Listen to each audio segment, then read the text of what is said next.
Continuamos donde lo dejamos en la anterior parte.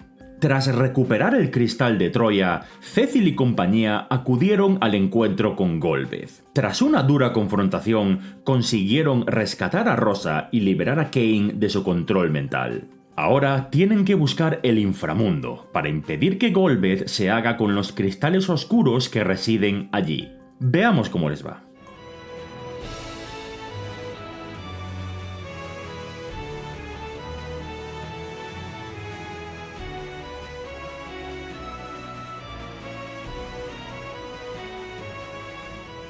Con la Enterprise nos toca ahora vagar por ahí, y hay varias cosas curiosas que me gustaría destacar.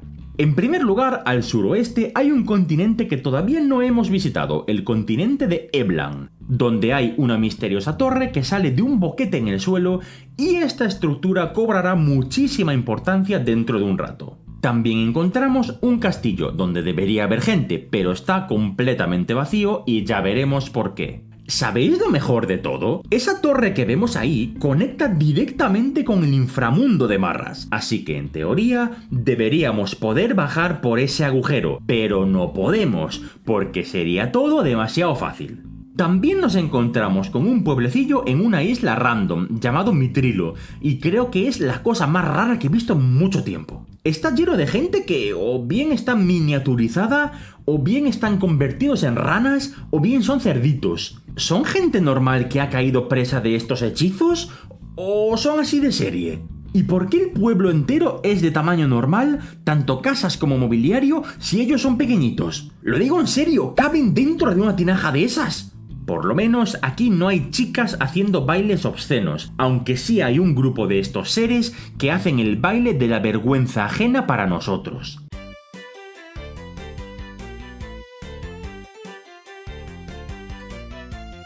¡Ya basta, por favor, ya basta! Sin comentarios. No entiendo este sitio.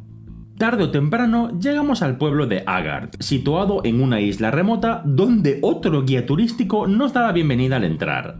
Aquí tenemos algo curioso, un observatorio, donde el juego nos hace énfasis en las dos lunas que decoran el cielo, las cuales ya hemos visto antes en varias ocasiones, y que pronto cobrarán mucha más relevancia. El tío nos comenta que una de ellas está completamente deshabitada, mientras que la otra muestra señales evidentes de vida. Ya veremos más sobre esto cuando toque. Lo que también queda claro es que esta gente es guarra a más no poder, igual que en todos los demás pueblos del mundo. Hay basura, dinero y tétanos tirados por todos los arbustos posibles, es enfermizo. Y como no podía ser de otra manera, en la posada encontramos a una chica que se despelota en tu cara, aunque tú no quieras.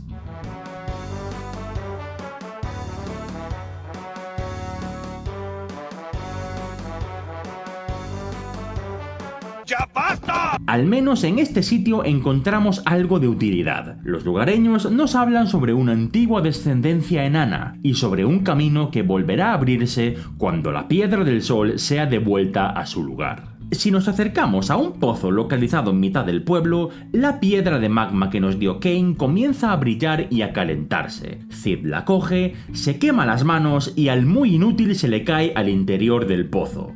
El resultado es Apocalipsis Supremo.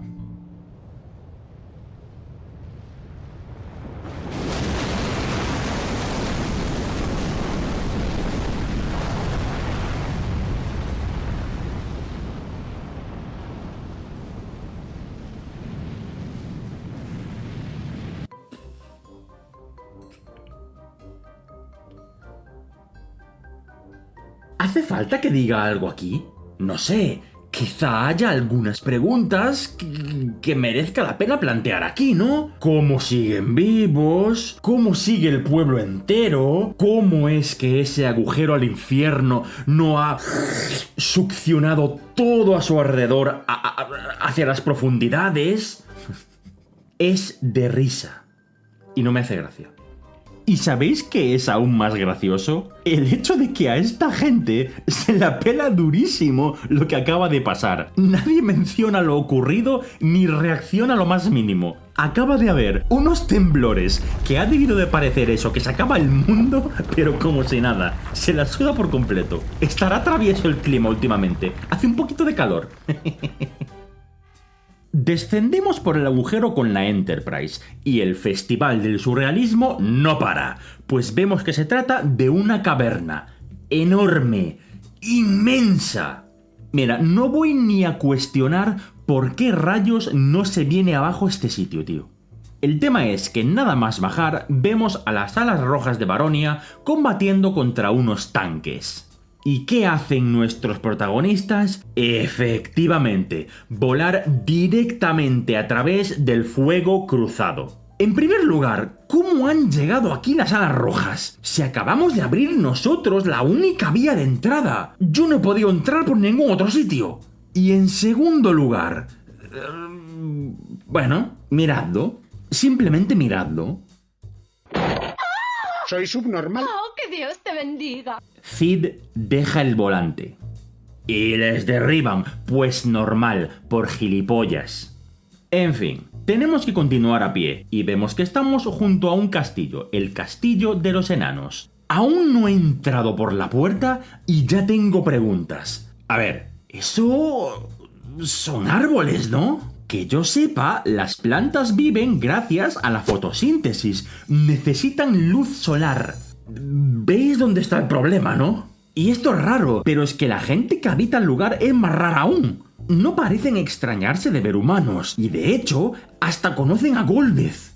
¿Cómo? ¿Por qué unos enanitos random conocen al jefe de los malos? Es más, ¿cómo es que se fían de nosotros? Uno hasta dice que se alegra de que estemos bien. Y nos dejan campar a nuestras anchas por el castillo. Pero loco, ¿y si estamos con las alas rojas? Es que podría haber sido una trampa perfecta. Nos infiltramos y ni se enteran. Menudo linchamiento que se iban a comer los tontos estos. Menos mal que los malos también son imbéciles. Pero es que tengo más preguntas. ¿Qué comen? ¿Rocas? ¿Qué beben? ¿Lava? ¿Es siquiera respirable el aire de aquí abajo? Y el propio rey nos comenta que sus tanques siempre han salido victoriosos en la batalla. ¿Qué batallas? ¿Contra quién? Si solo están ellos aquí abajo. No entiendo a esta gente, me va a explotar la cabeza. El rey Gyot nos cuenta que Golbez ya se ha apoderado de 2 de los cristales oscuros. ¿Cuándo lo ha hecho? Ni puta idea. ¿Cómo lo ha hecho? Tampoco ni puta idea. Dice que sus tropas están ocupadas luchando contra las aeronaves de Golbez y se ofrece a reparar nuestra Enterprise para que vuelva a volar y podamos ayudarles. Cid dice que se la va a llevar a la superficie para reforzarla y que pueda soportar el calor del magma, pues de lo contrario no podemos sobrevolar los océanos de lava. Cuando le preguntamos por los cristales, nos dice que uno de ellos está justo detrás del Salón del Trono. Insisto en que perfectamente podríamos ser espías infiltrados. Esta gente se fía de todo el mundo. Percibimos una presencia maligna en la cámara del cristal, y cuando vamos a investigar nos encontramos con unas... ¿muñecas? Hace un rato, si hablábamos con Luca, la hija del rey Gyot, nos dice que sus muñecas se habían extraviado. Se nos da a entender que son las movidas estas, y por algún motivo están poseídas, y ahora sirven a Golbez. No sé, es todo muy raro, no entiendo nada. Total, que las hacemos añicos, se chivan a Golbez antes de desaparecer y este hace un teleport directamente hasta el cristal. Anda que no podría haber hecho esto mismo con los cristales de la superficie y obtenerlos todos en cuestión de minutos. Es para flipar. Pero aún peor es lo que viene ahora. Como recompensa por haber llegado hasta aquí, Golbez nos cuenta sus planes. Por lo visto, los 8 cristales son las llaves para reactivar la Torre de Babil, la cosa esa que vimos en la superficie, y esto le permitirá acceder a un poder inimaginable que se oculta en la luna. Mira que me cabrea que los villanos te cuenten sus planes. ¿Por qué hacen esto, tío? Conocer esta información no cambia absolutamente nada y hace que el villano parezca tonto del culo, joder. Nos ataca y como ya cabría esperar no tenemos nada que hacer contra él. Nos paraliza y procede a invocar un dragón que acaba con nuestro grupo uno por uno. ¿Veis por qué decía yo que no le hacía falta Kane? Por esto mismo. Cuando el dragón está a punto de rematar a Cecil, un eidolon se manifiesta y lo destruye. ¿Os suena este bicho? Efectivamente, es el mismo Eidolon que derrotamos al principio del juego. En un giro un tanto inesperado, Rydia hace acto de aparición y con su ayuda podemos, ahora sí, plantar cara a Golbez y darle unos muy merecidos palos. Vemos que Rydia está muy crecidita. Por lo visto, Leviatán es un Eidolon, y cuando nos atacó en el mar, se la llevó al Limbo, la tierra de los Eidolones, para hacerla más fuerte, dado que esta situación es muy grave y todos tenemos que trabajar juntos. ¿No había otra forma de hacerlo? ¿Por qué recogerla destruyendo el barco, que podrías haber matado a todos los demás integrantes del equipo? ¿Qué pretendes? ¿Que ella sola salve al mundo? Leviatán, vete a cagar. También nos cuenta que el flujo del tiempo es diferente en el Limbo, y por eso ha crecido tanto.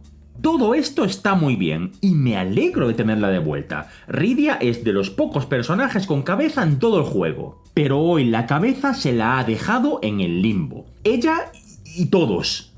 No, no estáis viendo mal, ni borroso. Sí, se van. Y sí, dejan a Golbez ahí tirado. Obviamente pasa lo que tenía que pasar.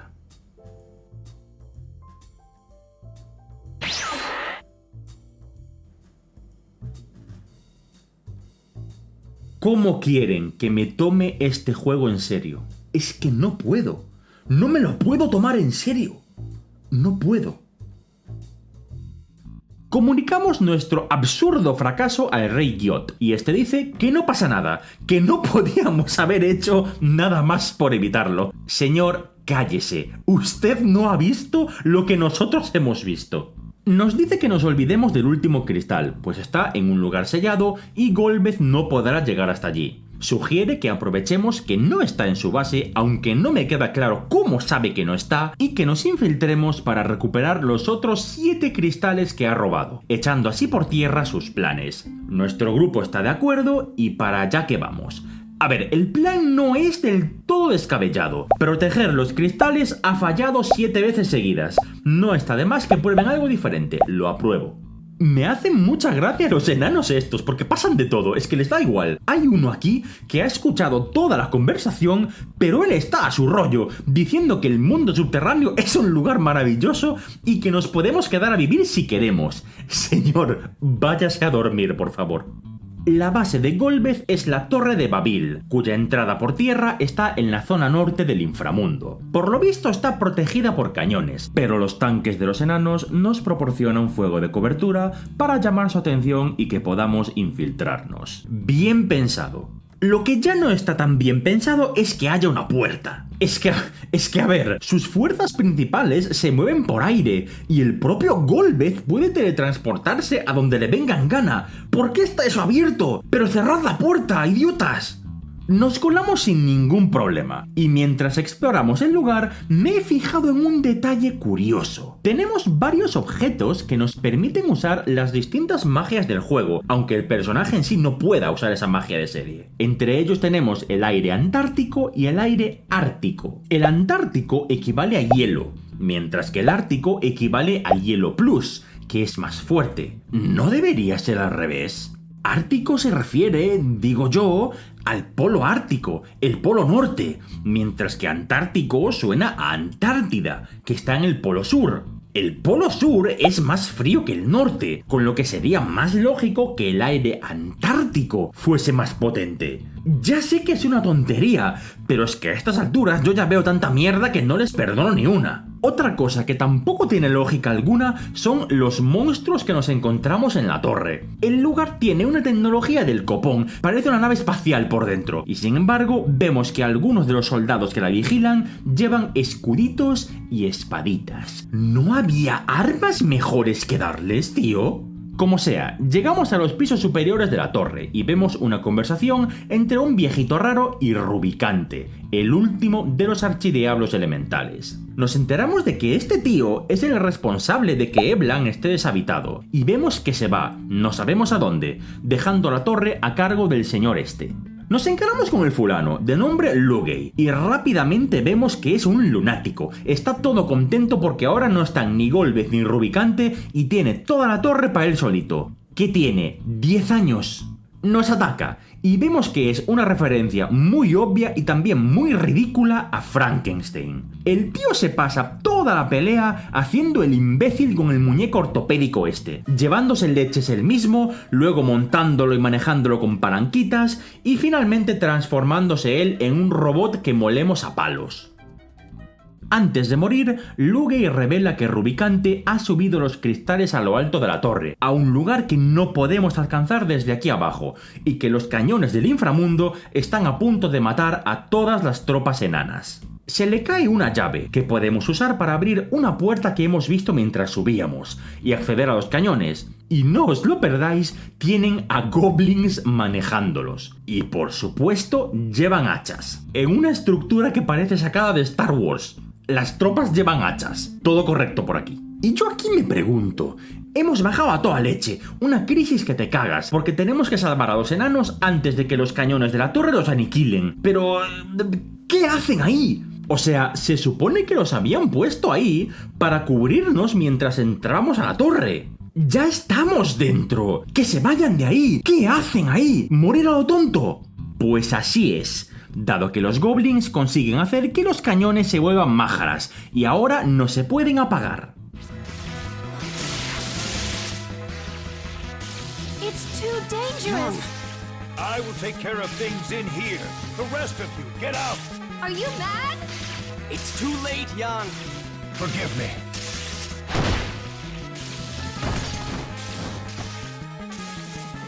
Young! Young!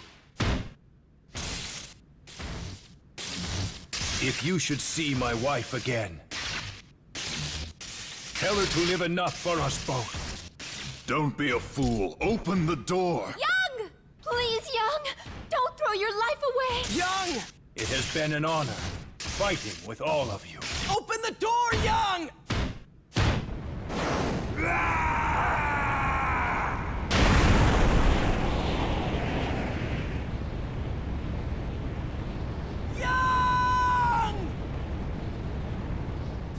¿Alguien me explica qué ha hecho? Esa habilidad no la conozco yo. Digo yo que se ha autodestruido o algo para reventar los cañones, pero no sabemos cómo rayos lo ha hecho. ¿No podía haber conseguido Rydia un resultado similar sin ponernos a nosotros en peligro? Recordemos, por favor, esto. Teniendo este poder a nuestra disposición, ¿era necesario el sacrificio de Young? Juzgad vosotros mismos. Pero tranquilos, que el surrealismo no acaba aquí. Cuando estamos saliendo por la puerta, Golbez regresa a la torre, y en lugar de enfrentarse a nosotros él mismo, decide colapsar la plataforma sobre la que nos encontramos, haciéndonos caer al vacío. En un Cid Ex Machina legendario, el loco de turno aparece con la Enterprise en este preciso momento y nos recoge antes de que caigamos a la lava. ¿Pero de dónde coño hemos caído? Si eso era la puerta, la entrada, hay suelo sólido ahí. Es que me cabreo, ¿qué es esto? ¿Y cómo sabía Cid que estábamos en peligro y que tenía que venir a buscarnos justo ahora? No entiendo nada. De todas formas, no hay tiempo para reuniones, dado que las alas rojas nos persiguen. Muy atentos a lo que pasa a continuación, porque es pura comedia. They're closing on us! Come on! Enterprise!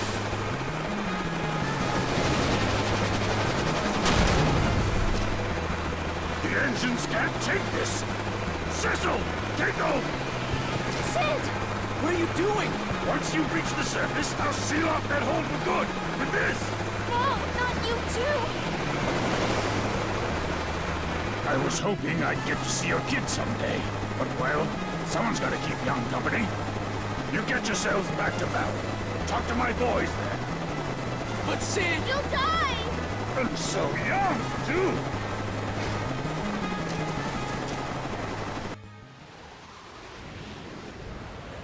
Bombs away! Try stopping this, Elvers! My once-in-a-lifetime unaided flight!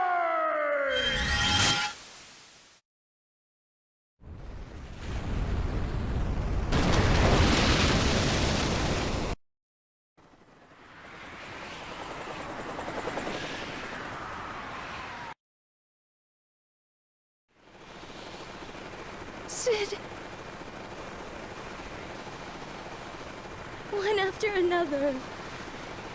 Rushing to die like fools. We go to Baron for Sid.